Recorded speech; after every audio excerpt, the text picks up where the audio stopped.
Un conductor compuesto de 10 metros de largo está integrado por un núcleo interno de acero de 1,5 centímetros de radio y un recubrimiento externo de cobre cuyo grosor es de 0,5 centímetros.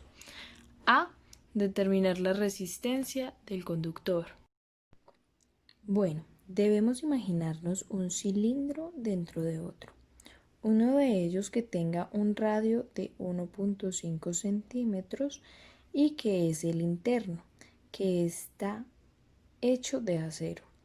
Y el cilindro externo que tiene un grosor de 0,5 centímetros. Por un lado tenemos la longitud y también el radio del cilindro interno. Dados esos valores, podemos hallar la resistencia para el material que está en el interior, o sea, la resistencia para el acero.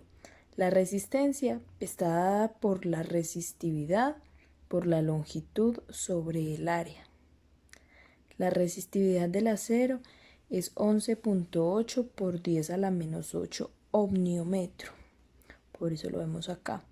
Por la longitud que son 10 metros sobre el área del acero, recordando que el área de una esfera es pi r cuadrado y el radio del cilindro de adentro es de 1,5 centímetros. Dividimos entre 100 para tenerlo en metros y tenemos 0,015 metros. Lo introducimos en la ecuación de área y obtenemos el valor de la resistencia para el cilindro de adentro, que es de acero. Necesitamos la resistencia de la parte de afuera. Volvemos a retomar la ecuación de la resistencia, pero ahora con la resistividad del material que está envolviendo al acero. La resistencia del cobre es igual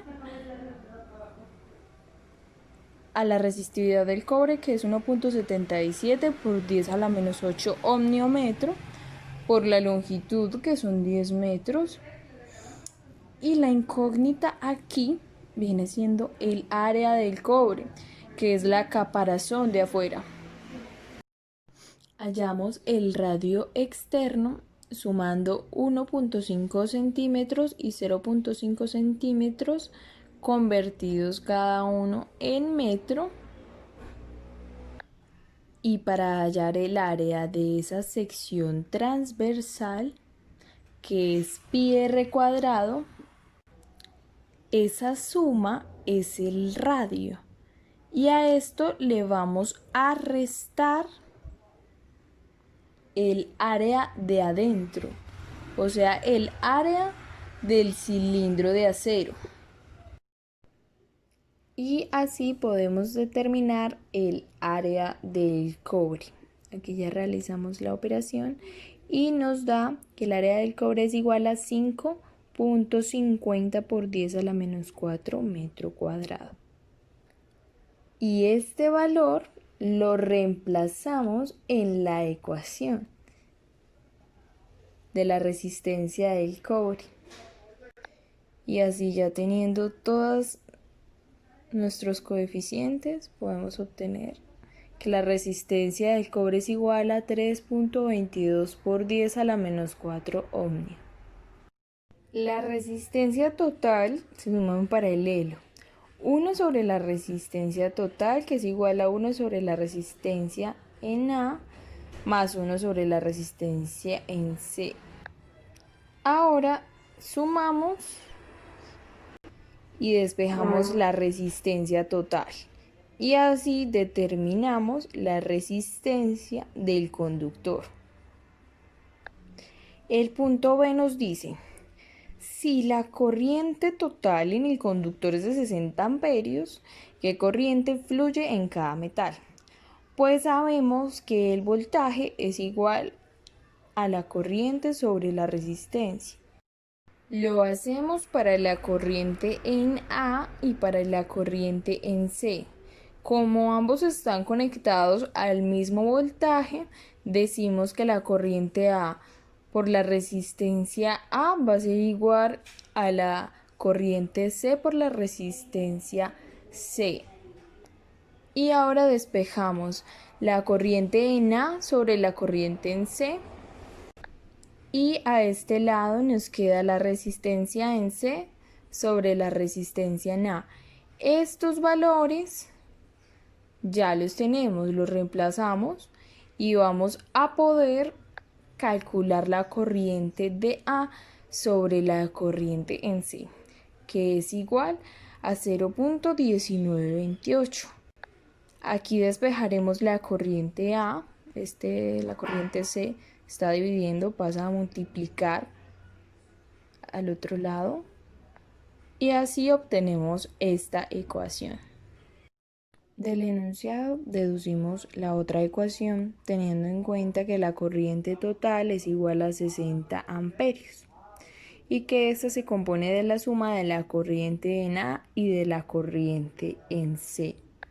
De aquí despejamos la corriente en A, que ya la tenemos, que es la ecuación anterior. Reemplazamos esta en esta y operamos hasta obtener la corriente en C. Y posteriormente reemplazamos el valor de la corriente en C en la ecuación de la corriente en A, donde es igual a 60 amperios menos la corriente en C, y ya tenemos el valor. Y así ya tenemos el valor también de la corriente en A. Y el punto C nos pide hallar entonces la resistencia de un conductor sólido de cobre con la misma longitud y áreas de sección del anterior. Sabemos que la resistencia está dada por la resistividad por la longitud sobre el área. Reemplazamos entonces estos valores, pues la resistencia del cobre es igual a 1.77 por 10 a la menos 8 ohmiometro por la longitud, que son 10 metros, sobre el área del cobre que obtuvimos anteriormente, que es 5.50 por 10 a la menos 4 metro cuadrado. Y así obtenemos que el valor de la resistencia es igual a 0.322 ohmiometro. Ahora en este ejercicio 5.23 nos dan una densidad de corriente que está definida en el tiempo de 0.1 milisegundo. Entonces en el punto A nos pide hallar la cantidad de corriente que pasa por la superficie R igual a 2 metros, que es una esfera de radio 2. Para este punto tenemos que la intensidad de corriente es igual a la integral de la densidad de corriente producto punto con el diferencial de superficie. Al plantearnos la esfera, vemos que vamos a recorrerla radialmente. Por esto nuestro ds es igual a r cuadrado seno de teta de phi en dirección r. Ahora sustituimos la densidad de corriente J y el diferencial, pero al realizar el producto punto solo nos quedan las magnitudes y el vector dirección desaparece. Así nos queda esta integral doble 5e a la menos 10 a la 4t sobre r por r cuadrado seno de teta de phi.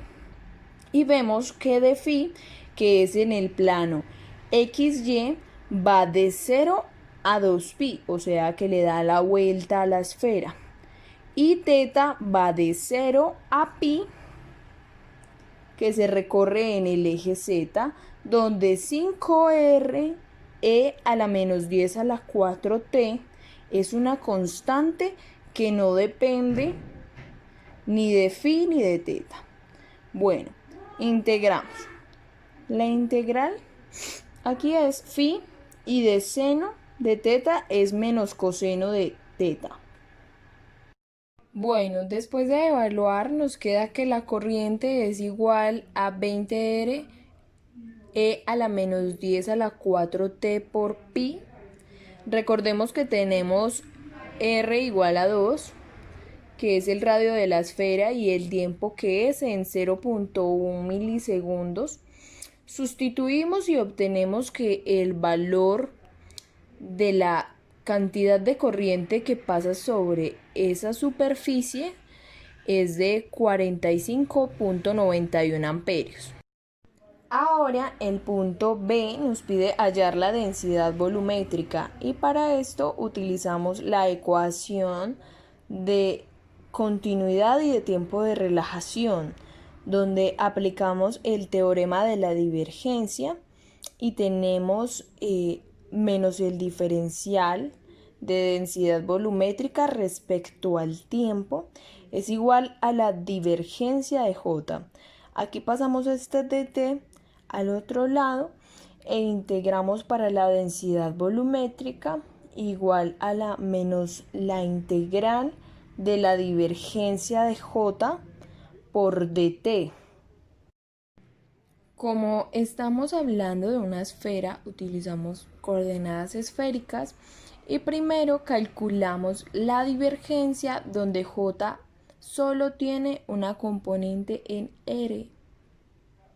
Entonces nos queda que la divergencia de J es igual a 1 sobre R cuadrado por la derivada parcial de R cuadrado por 5 Euler a la menos 10 a la 4T respecto a R. Entonces ya tenemos la derivada y esto lo sustituimos en la ecuación.